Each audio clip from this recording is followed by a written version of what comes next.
Elle tendit la main, le bol vide tremblant entre ses doigts, comme une bougie dans le vent. Sur le parvis du palais, les gouttes dessinaient des lignes rapides sur le marbre. La foule se taisait, plus attentive à la scène que la pluie. À quelques pas, sous un dais d'or qui semblait refuser la nuit, la reine, Madame Céleste, coiffée d'un voile d'orgueil et de pierre, leva les yeux comme on regarde un insecte déranger un festin. « Du riz ?» dit la mendiante d'une voix qui ne réclamait rien de plus que ce qui se mange. La reine rit, un son sec qui fendit l'air. On entendit d'abord le métal des couverts, puis un chœur d'indifférence. Elle fit un geste, à la fois petit et définitif, qui scella l'humiliation, un doigt, un refus. Que vais-je faire d'une femme qui mendie du riz devant mes portes? Son assistante, blonde et trop parfumée, applaudit doucement. Un murmure parcourut l'assemblée, mêlant curiosité et malaise. Certains sourirent, d'autres baissèrent la tête. Les gardes, sans violence, mais avec une froide politesse ritualisée, s'approchèrent. Amina n'était pas née mendiante. Elle le disait rarement, comme on évite d'arracher une cicatrice pour la regarder de trop près.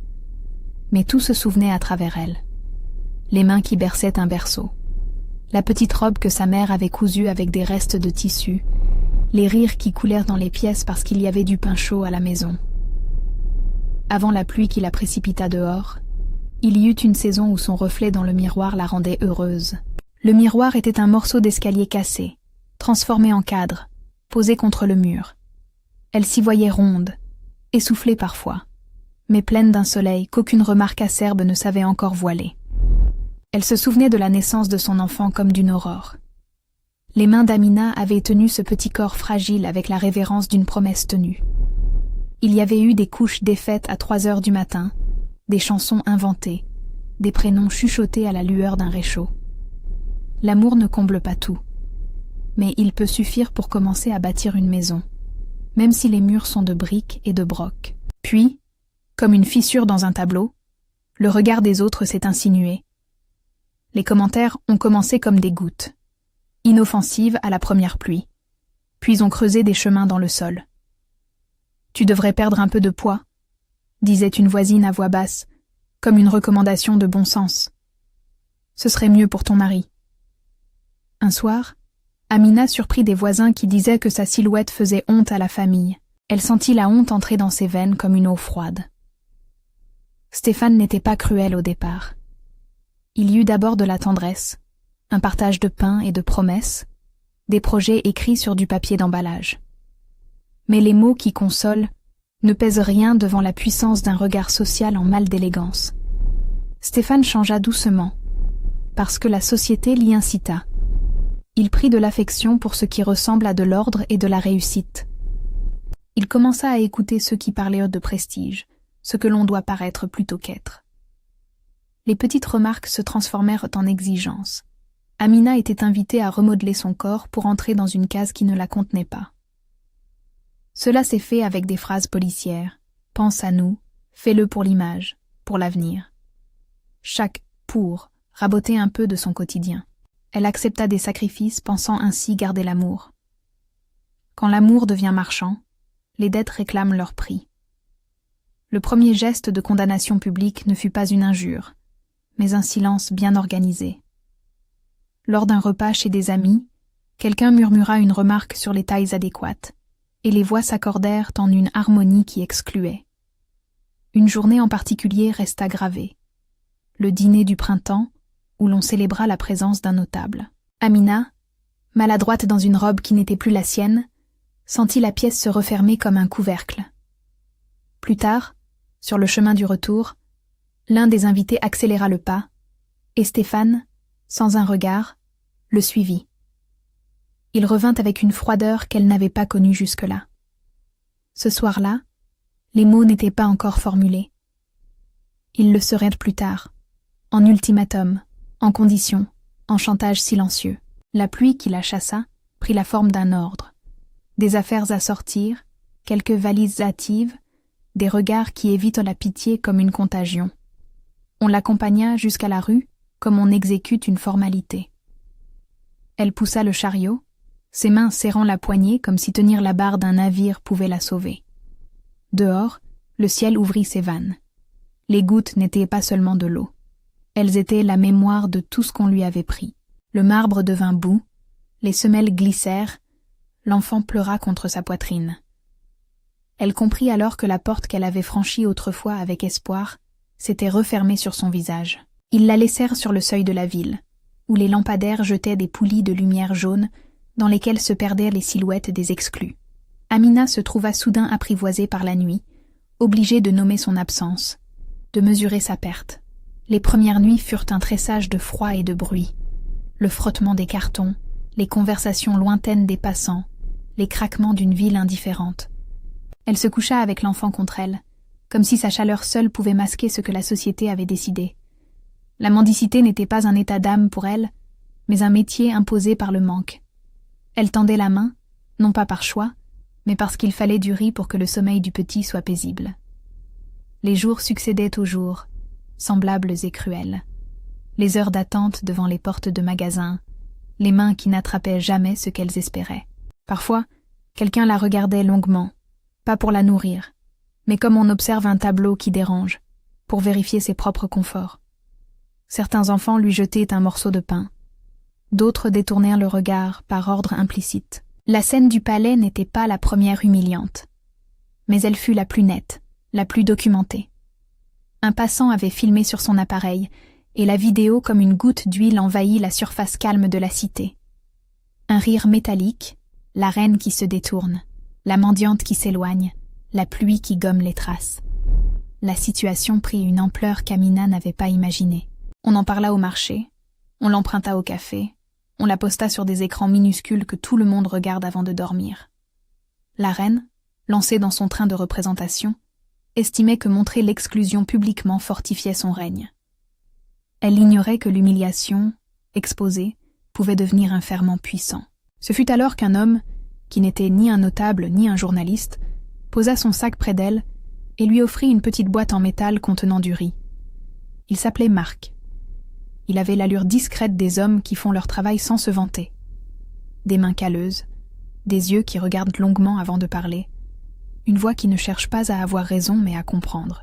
On ne devait pas grandir dans la même hiérarchie sociale que la reine. Sa condition l'avait rendu simplement attentif. Il ne fit pas de sermon. Il déplia la boîte, y versa du riz bouilli et lui tendit une cuillère. « Mange, dit-il, tu as besoin de force. » Ce n'était pas pitié. C'était une reconnaissance de l'évidence. Marc ne proposa pas de solution spectaculaire. Il proposa un toit temporaire, un travail modeste dans l'association où il œuvrait, et surtout des soins élémentaires. Il lui parla de repas qui nourrissent non seulement le corps, mais aussi le courage. Légumes colorés, soupes épaisses, pain partagé. Il la regarda sans exiger qu'elle change son corps pour plaire à quiconque. « On va te remettre debout », dit-il, sans dramatique promesse. Amina accepta parce que l'épuisement n'autorise pas l'orgueil. Les premiers jours dans le refuge furent faits de gestes simples. Une couverture chaude, un bain qui ne tire pas la peau, un sourire qui n'est pas calculé.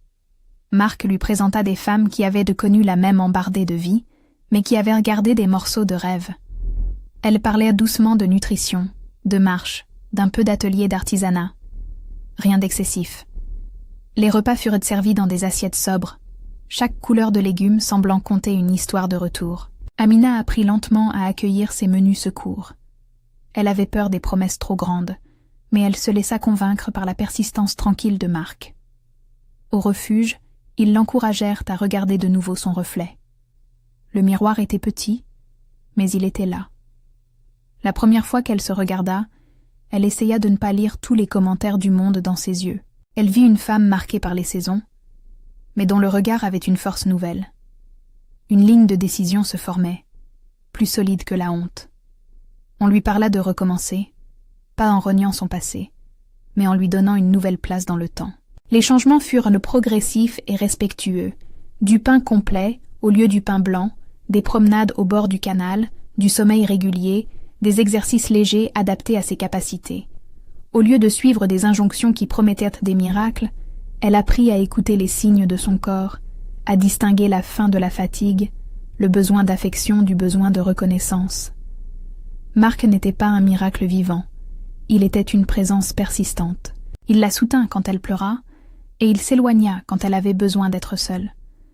Il prit le rôle de témoin et d'appui, pas celui d'omnipotent. Un jour, quelqu'un du refuge remarqua son naturel devant la caméra d'un téléphone.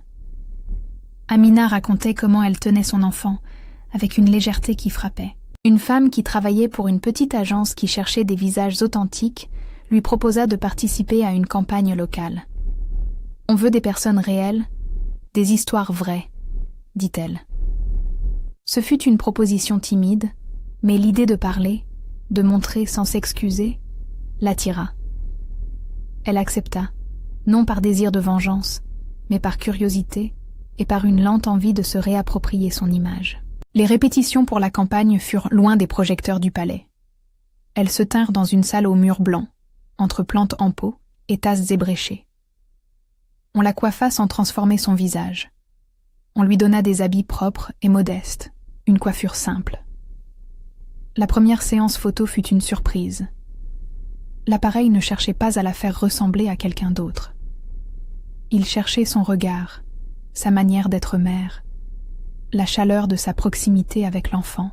Elle se vit à travers l'objectif comme elle ne s'était jamais vue. Personne de moins, mais une personne entière. Les images qui en sortirent n'écrivaient pas un conte de fées. Elles témoignaient d'un pas franchi. L'idée qu'elle puisse, un jour, se tenir devant une salle pleine, parler sans trembler, germait comme un ruban rouge que l'on déroule. Marc l'aidait à lier ce ruban, non pour la former à devenir une revanche ambulante, mais pour la préparer à redevenir propriétaire de sa vie. Les petites victoires devinrent des jalons. Le premier sourire sans culpabilité, la première nuit complète de sommeil, le premier message où elle refusait poliment un compliment qui lui demandait un changement. À la fin de l'automne, on la proposa pour un petit concours local, un événement qui accueillait des témoignages et des portraits de femmes ayant traversé la précarité. C'était modeste, mais concret. Pendant ce temps, la vidéo du palais continuait sa circulation. La reine pensait que l'affaire s'éteindrait comme une étincelle. Elle ignorait que les gens qui regardent n'oublient pas toujours. Les marchés et les ateliers tissaient des conversations, des morceaux de chansons et des refrains que les vieux savaient fredonner sans tout révéler. On ressentait comme un froissement, une mémoire qui se réveillait. Les femmes dans les quartiers se remémoraient les gestes des mères de leurs mères. Comment elles avaient protégé les petites, comment elles avaient assuré que le pain soit partagé. Il y avait une dignité collective, une sorte de loi non écrite qui veillait sur ceux qui ne pouvaient plus se défendre seuls. Les ancêtres, ici, ne se présentèrent pas sous la forme d'esprits brandissant armes et fureur. Ils prirent la voix des voisins, la cadence des travailleuses du marché, la mélodie reprise dans les ateliers de couture et dans les cafés où l'on échangeait des nouvelles. Ce fut une rumeur puissante. Nous nous souvenons. Les vieilles femmes commençaient à chanter des refrains anciens qui parlaient de justice lente. Les jeunes reprenaient ces mots sur des écrans, et peu à peu, la notion que la cruauté devrait avoir des conséquences se répandit. Ce réveil prit la forme d'une solidarité concrète. Signages improvisés, collecte de vivres pour le refuge, témoignages écrits et partagés.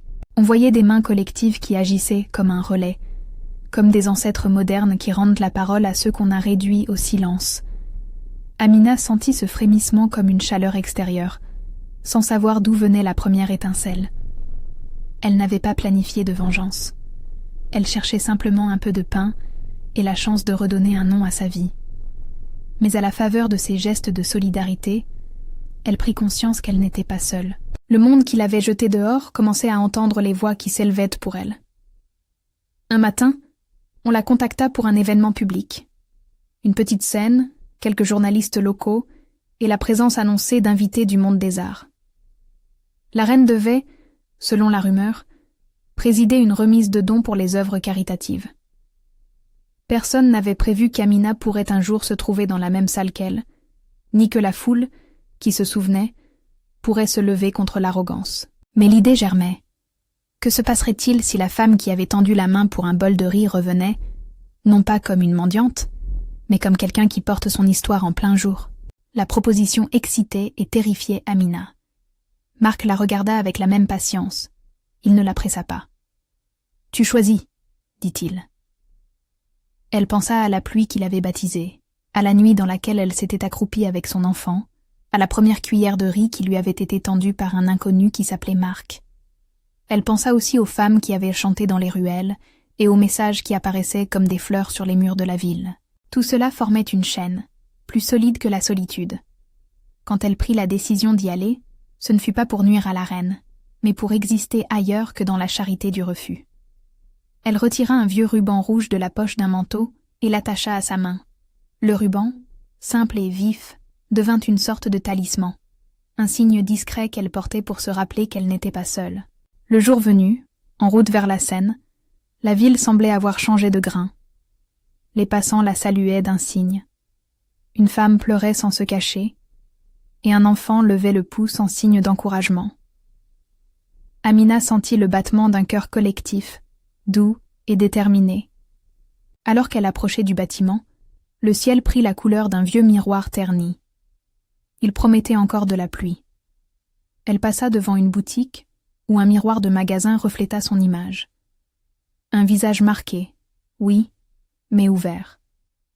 Elle caressa le ruban rouge. Les flashs des caméras, l'odeur de café, le murmure de la foule, tout prenait une densité nouvelle, comme si les choses avaient enfin un poids qui était le sien. C'est à ce moment-là que l'on remarqua, au loin, la silhouette de la reine. Madame Céleste traversait le hall, escortée, impeccable, et elle jeta sur Amina un regard qui était devenu une armure.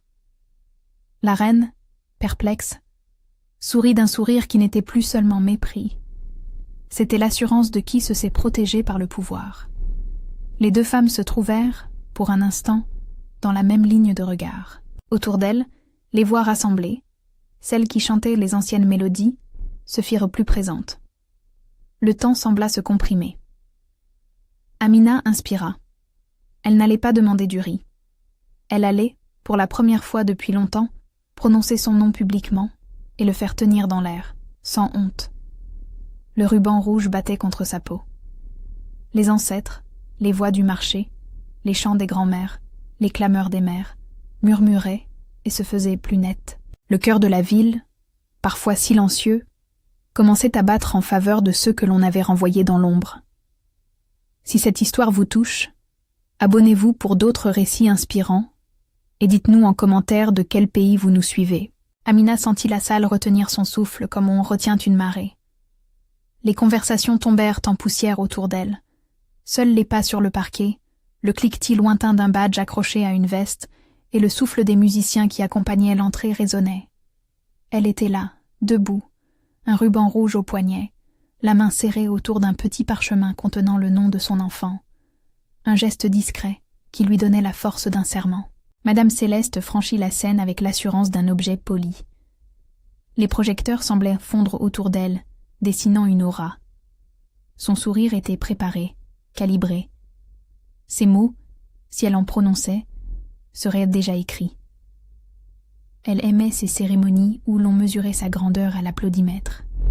Pour elle, la charité n'était qu'un ornement, un accessoire social qui réfléchissait la lumière sur son visage sans jamais le traverser. Quand les organisateurs annoncèrent le palier des témoignages, personne ne s'attendait à ce que la femme qui avait tendu la main au parvis du palais se lève et monte à la tribune. Pourtant, quand Amina s'avança, c'était comme si le monde se recalibrait sur un centre de gravité plus humain. Les regards allaient d'elle à la reine, comme pour mesurer la distance entre deux vérités. La reine, confinée dans son protocole, sagement applaudit selon l'horaire. Puis, quelque chose dériva. Une caméra, braquée sur le public, passa d'un plan lisse à un plan serré sur des visages. Le montage d'images en coulisses, prévu pour illustrer la cérémonie, glissa un instant vers la vidéo qui avait circulé dans la ville, la scène du parvis, le bol vide, le rire sec. Personne dans la salle ne contrôlait ce qui venait d'apparaître. Un souci technique devenu nécessaire vérité. Le son monta. La pluie, le geste de refus, la reine qui se détourne. Un silence long comme un soupir coupa la musique. Il n'y eut pas d'éclat brut. La réaction fut plus sourde, plus précise. Les visages se crispèrent d'abord comme si l'on venait d'entendre une vieille chanson qu'on croyait oubliée. Puis, des voix s'élevèrent. Pas de hurlements, mais les premiers murmures, ceux qui deviennent ensuite des phrases à dire en commun. Une femme près du fond essuya ses yeux. Un homme retira sa main de sa poche et l'appliqua sur son cœur, comme on referme un livre qu'on n'aurait pas dû ouvrir. La reine fronça les sourcils. Son sourire se durcit. Elle fit un pas, le même geste qu'autrefois, celui qui, au parvis, avait scellé la mise à l'écart. Mais ici, dans la salle pleine, le geste ne fut plus définitif. Il suspendit l'attention. Quelques personnes se levèrent. Des murmures se changèrent en questions, et ces questions s'accumulèrent avec une ténacité plus dangereuse pour elle que toute attaque frontale. Pourquoi? Depuis quand? En vertu de quoi? C'est alors que la vieille femme du marché, celle qui cousait des remèdes de paroles entre deux filets de laine, se leva. Elle avait été l'une de celles qui, dans les rues, reprenaient les refrains anciens. Sa voix était petite, mais l'âge lui donnait une autorité que personne ne discutait. Elle commença à chanter. Un chant sans paroles compliquées. Un appel simple, comme une cloche. Nous nous souvenons. À la première phrase, d'autres se joignirent, d'abord timides, puis plus sûrs. La salle, conçue pour l'éclat et l'ostentation, se trouva soudain habitée d'une mélodie qui n'appartenait à personne et à tout le monde. Ce fut le signal. Dehors, les notifications explosaient. Dans la ville, la vidéo retrouvait de nouveaux échos. Les réseaux qui, parfois, transforment l'indignation en pétard mouillé, virent s'opérer quelque chose de différent. Une mémoire collective qui décidait de ne plus avaler l'indignité sans réaction. Des messages de soutien affluèrent vers le refuge. Des associations demandèrent des comptes. Quelques artistes, gênés, retirèrent leurs soutiens officiels aux cérémonies de la reine. Les sponsors se consultèrent. Les invitations à l'inauguration officielle du mois suivant furent renvoyées avec des excuses. À la tribune, Amina n'avait pas prévu de prononcer un long discours. Elle s'était préparée à dire une phrase, peut-être deux, juste assez pour se tenir debout dans sa propre peau. Mais quand elle prit la parole, sa voix ne trembla pas comme on attend parfois de celle qui a tant pleuré. Elle parla simplement, et ce simple avait le poids d'un acte. « Je ne suis pas venue réclamer de la pitié », dit-elle. « Je suis venue pour qu'on me laisse raconter comment on m'a envoyée dehors sous la pluie avec mon enfant. Parce que parfois il faut nommer le mal pour qu'il cesse d'être drôle. » Sa voix balançait entre tristesse et une colère tenue qui n'osait pas dire son nom. « Je ne veux pas la chute d'une femme. Je veux que les mains qui prennent la parole ne puissent plus décider de qui mérite un bol de riz. » Elle parla de la première cuillère de riz que Marc lui avait donnée, de la main qui n'était pas dominée par le regard des puissants, mais par la reconnaissance de l'humanité. Elle parla du ruban rouge, symbole modeste, et de la chaîne d'ancêtres qui n'étaient pas des spectres mais des mémoires concrètes, les femmes qui avaient partagé du pain, les voisines qui avaient prêté une couverture, les grands-mères qui avaient appris à faire front contre la honte. Sa phrase finale fut une invitation. Si nous plaçons la dignité au centre, il n'y a pas de place pour le mépris. Là où certains attendent la revanche sous forme d'un tonitruant affrontement, la riposte prit l'allure d'un refus social, ciselé et patient. La reine sentit la légitimité se creuser sous ses pieds. Les membres de la haute société ne se levèrent pas comme une meute, mais l'effet fut le même, des chuchotements qui coupent des ponts. Certaines voix qu'on croyait acquises lui tournèrent le dos. Un mécène célèbre, inquiet de la montée d'un mouvement de solidarité, envoya un message privé aux organisateurs pour signifier qu'il retirait sa subvention s'ils continuaient à ignorer les voix du quartier. Les artistes invités firent savoir qu'ils ne souhaitaient plus figurer auprès de la reine lors d'événements publics. Dans les jours qui suivirent, la reine se trouva invitée à des salons où l'on demandait des explications qu'elle n'avait pas prévu d'offrir. Ce n'était pas une chute spectaculaire avec tumulte et chute de dignité publique. La déchéance fut plutôt silencieuse, triangulaire. La solitude, le refus des supports habituels et l'érosion du sens commun qui la portait. Les réseaux de parade se retirèrent. Les discours de la reine perdirent à leur caisse de résonance. Peu à peu, son nom devint sujet de débats plus nuancés et moins indulgents. On commença à l'interroger sur la nature de certaines œuvres caritatives, non pour l'accuser, mais pour réclamer transparence. La transparence imposa des réponses qu'elle avait du mal à fournir, parce qu'elle n'avait jamais envisagé de devoir expliquer les dommages infligés par un rire. Pendant ce temps, pour Amina, un autre processus s'accomplissait. La transformation n'était pas seulement due à la vindicte publique, elle venait aussi d'une ascension plus intime. Les propositions affluaient, venues non pas pour la flatter, mais pour l'inviter. Une école de formation lui proposa d'animer un atelier sur la parentalité et la résilience. Une petite maison d'édition lui demanda d'écrire quelques lignes sur sa vie. Une radio locale souhaitait organiser une série de discussions autour de la dignité et des corps. À chaque proposition, elle prenait le temps. Marc, désormais à ses côtés, non pas comme un guide omnipotent, mais comme un compagnon égal, l'aidait à choisir. « Fais ce qui te ressemble », disait-il. « Chaque porte que tu franchis, tu la franchis pour d'autres aussi. » Il y eut des moments de fatigue, des rechutes de tristesse, des jours où l'image d'elle marchant sous la pluie revenait sans invitation. Mais elle apprit à accueillir ces ombres comme des passages, non des tombes. La campagne publicitaire qu'il avait d'abord engagée comme visage réel devint un tremplin pour un rôle plus important, celle d'ambassadrice d'un réseau citoyen visant à rendre visibles et soutenables les parcours de femmes en rupture. On lui proposa une place dans le conseil consultatif d'une fondation naissante, créée par des femmes du quartier et des mécènes détournés de la superficialité du pouvoir. La consécration publique que la ville lui accorda ne fut pas une couronne de bijoux. On lui proposa un geste symbolique plus simple et, à ses yeux, infiniment plus précieux. La première inauguration d'une maison ressource pour mères et enfants, un lieu où les repas seraient à partager, où les compétences seraient enseignées et où personne n'aurait à tendre la main pour être légitimé. Lors de l'inauguration, on lui remit une petite plaque et pour la cérémonie, des femmes de quartier tressèrent un diadème fait de rubans rouges et de fils récupérés, un objet modeste mais chargé. Amina le posa sur sa tête avec un rire qui ressemblait à une déclaration. La couronne fut un symbole qui retourna le geste humiliant. Là où la reine avait exhibé l'écart, la ville posa, en public, la dignité d'une femme sur une scène. Le geste dit plus que toute revanche. Il montrait que la justice n'était pas l'écrasement de l'autre, mais la réinvention du commun. Les ancêtres, chantés par les voix qui avaient initié le mouvement, étaient à présent dans chaque main tendue vers la maison ressource. Ils se manifestaient dans les recettes partagées, dans les conseils transmis, dans les ateliers de couture qui transformaient des chutes de tissu en sacs d'espérance. Quant à Madame Céleste, la solitude se fit plus rude qu'un affrontement. Elle apprit à sentir le vide des conversations intéressées qui ne tenaient plus que par le vernis. Les dîners prestigieux se remplissaient d'un silence poli où l'on n'osait plus rire d'une humiliation publique.